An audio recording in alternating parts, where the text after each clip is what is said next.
Nice. So we've spread our product out throughout, New Jersey and New York pretty well so far, and we literally just got started, 4 months ago maybe. Mm-hmm.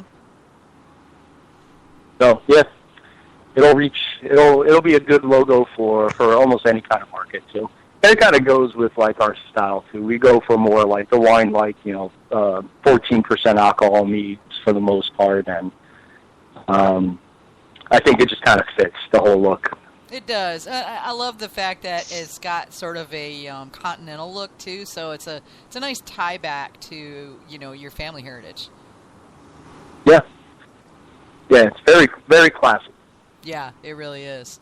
For anybody who's listening, if you haven't seen the Melovino new logo, you need to go take a look at it. It's pretty awesome. That's melovino.com. So, any special stuff? I mean, you're having the big party over 2 days next week, but have you got special events during the party planned, or what's going on with that? Just come in, drink lots of mead, or what? Yeah, for our anniversary party, we kind of go all out. We have big assortment of meat and cheese platters, your old charcuterie platter type of thing, olives and chocolates and crackers and bread, and we really do go all out for our anniversary party. Besides that, we have lately we've been doing a lot of experimentals that we end up putting on tap. We ended up getting a kegerator at the meadery. Nice. So sometimes we do some low alcohol meads or something, a 5-gallon batch or something or another that we'll actually put on tap. So we'll be pouring those as well for the anniversary party, so that's something cool that everybody will get to taste that's, not really in a bottle to buy yet. Kind of makes me want to hop in the car and drive to Jersey, man. Yeah, and so we even have our Pepino, that's cucumber mead, orange, and lemon mead. I like that one.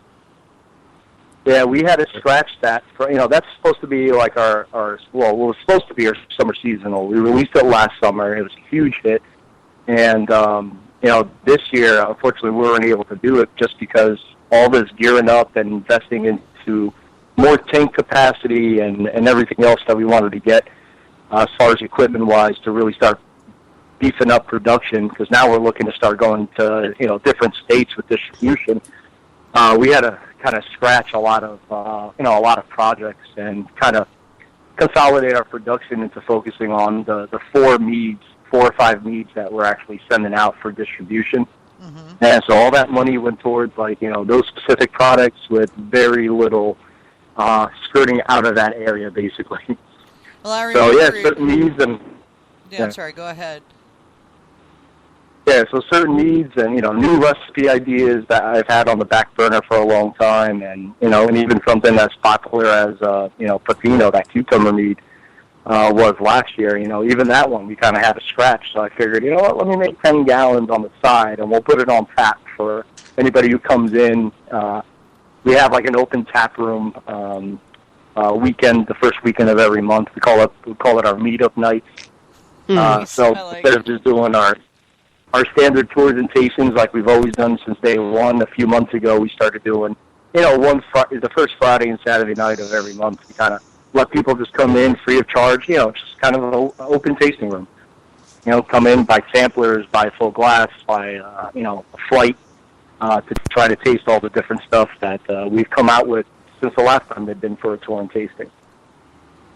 Yeah, I really liked Pepino. I'm glad that that you're bringing it back, even if it's just at the tap room. Although I expect it'll disappear in 2 seconds when once you open the bar. That was really good. Have you noticed 3/4 gone, and most of it went last month already at our meetup night. Have you noticed that it's that you're getting a lot of new people coming in? Or is it just the people who already know mead, or are you noticing that the people who know mead are bringing people in to try it? Basically, I guess what I'm asking is, do you think more people are learning about mead and wanting to try it over the last couple of years? Or for sure. So I would say almost 85% of everybody that's ever come to our doors since day one has been new to mead. So we were their introduction into mead. And Yeah, but it's kind of like a mix of everything. We still, we've always done basically just tours and tastings. So when it's come to tours and tastings that we've done since day one, most of the people have been, new to mead. So they're coming in, they're curious, and they come in and taste. And then we always had a good amount of people that would end up coming back and bringing a different group of friends or family members since they had such a good time and wanted to expose them to the same experience that they had the first time around during the tour and tasting. But eventually, and I knew this from early on that eventually the whole tour and tasting business was only going to last so long as far as being at the peak and the amount of traffic we were getting in. I mean, I think we had almost like 200 people every weekend coming in for tours and tasting. And then after like a year and a half, it definitely started slowing down. And then, especially now we've gone through we went through like the summer month, which was historically even last year slower too. But the tour and tasting numbers still very good, but we're now getting 200 people a weekend. So that's why I've always been, keep it on the back burner, this whole meetup night idea. So then that way we can actually get all the, if you've come in for a tour and tasting already, you're not necessarily going to come back in and go through the whole spiel again.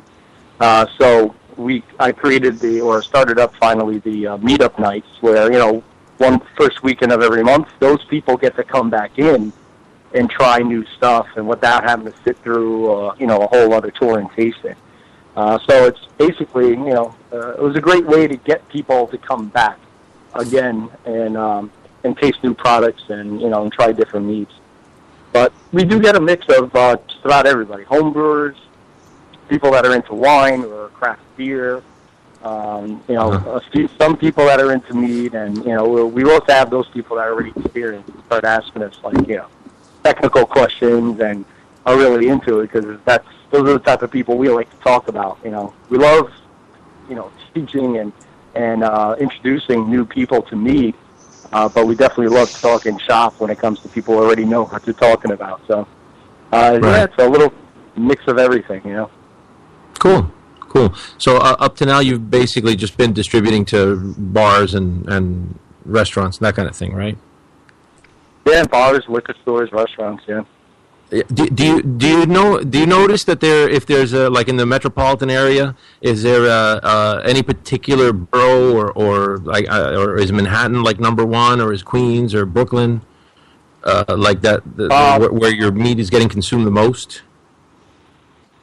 So I have to sit back and actually analyze it, but I have seen more places, especially in Brooklyn, that have been carrying our meats earlier than the boroughs.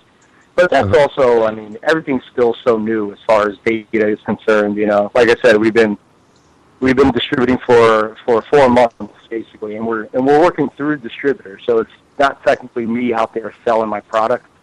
So we have a really great distributor in both states, and we've each respectively we've been doing a hell of a job pushing our product. But even still, right now, to look at sales numbers or locations geographically, basically. It's really tough to discern anything just yet, only because we're still in the building phase as far as filling up accounts with their first orders. And even though a lot of places have already placed reorders, which means the product is moving, which is awesome, but I think it's still way too early to kind of really discern where, especially in the 5 boroughs of New York, where meat is a little bit more popular and whatnot. Because then it all comes down to regional sales teams of the distributor as well. So, you got a sales team working, this part of the city, another sales team working on another part of the city. So, it's hard to kind of compare apples to apples when you look at it that way as well. Yeah, I guess it depends on where the distributor is putting most of his effort, I guess. Okay. Yeah, so perfect example in New Jersey. We're kind of all over New Jersey except for kind of like the county that I grew up in and where the meadery is located. Oh, funny. There's almost no liquor stores or anything that has our meat. And it's mainly like the just Jack because Daniels of that. distillery. Everywhere but there. Yeah, but it's mainly because they just got some new sales team employees and some new sales guys that just kind of been learning the ropes and whatnot, and they finally just got started about a month and a half ago, and so that'll start building up slowly. it was just coincidence. I started looking at a list of everywhere that the distributors are fulfilling orders in, because I do have a find some page on our website, so you could plug in your zip code and find the closest spot, you know, in proximity to your zip code, where you can buy Melovino. But it was funny because I noticed, wow, there's nobody in our county that has any Melovino product. And then I ended up finding out why, but that's been worked on already. Now, I remember when you first, going back in time a little bit, when you were first investigating the whole, distributor thing, that, because you started out, just selling, if I remember right, just selling direct. I mean, you just driving all over and doing this thing. But getting it, what was it like getting a good distributor? Because I know that's something that a lot of meaderies struggle with, is finding a distributor who, because given the fact that mead is not, of course, all that well known, a lot of distributors tend to kind of back burner it and go, yeah, well, I got Budweiser, so it's hard to get them. So I mean, what were your criteria, and how did you find somebody that was able to really market you effectively? Really, it was, I think I got really lucky with New Jersey and New York. I think New Jersey was real simple. I had distributors honestly contacting me throughout the past, throughout the first year and a half. Nice. Before we started distributing. So that was rather easy. That was more of a, all right, let me choose from this list kind of a thing. What have you done for me lately? Yeah. And I've met, I've spoken to a couple of them, quite a few times over the course of that year and a half, and gotten feedback from them, and whatnot. And I was lucky enough to have Hunterdon Distributing here in New Jersey. They're the largest craft beverage distributor in the state. They have the most pull, and they're in every single on-premise and off-premise account, meaning like liquor stores or bars and restaurants, every single one. And anyone that has craft, are they exclusively craft, or do they also do the big stuff? Nice. Craft beer, craft spirits, craft mead, craft cider, all the craft beverages, and their sales team is extremely knowledgeable in all of those specific markets of the craft industry. So, they have an enormous warehouse, like 20 minutes from my house, that they took me on a tour of, and it was really neat, and they were really into the idea of carrying New Jersey's first meaderies product. So I think it was a really great fit, and I gave them a shot, and they've definitely been proving themselves worthy.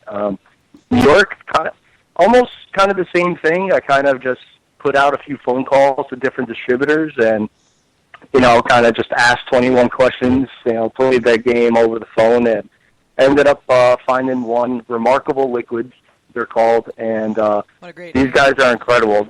They don't take any products into their portfolio unless they are 100% in love with it themselves.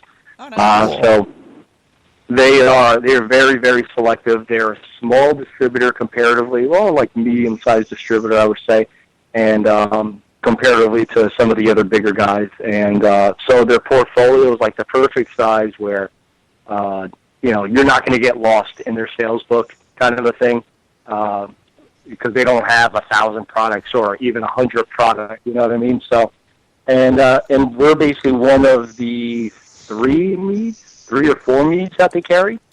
Or meaderies rather, that they act as a distributor for. So, and as far as in New York, if anybody's going to sell mead, or if any account wants to buy mead, these are the guys that they're going to go to.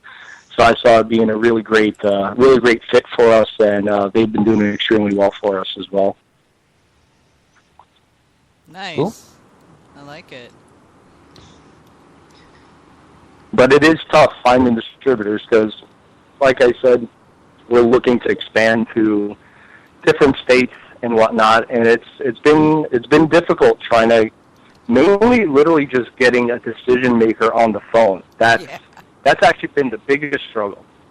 I've had a lot of luck in the southern states, southeast, Virginia down to Florida, basically, and I've had a lot of luck there.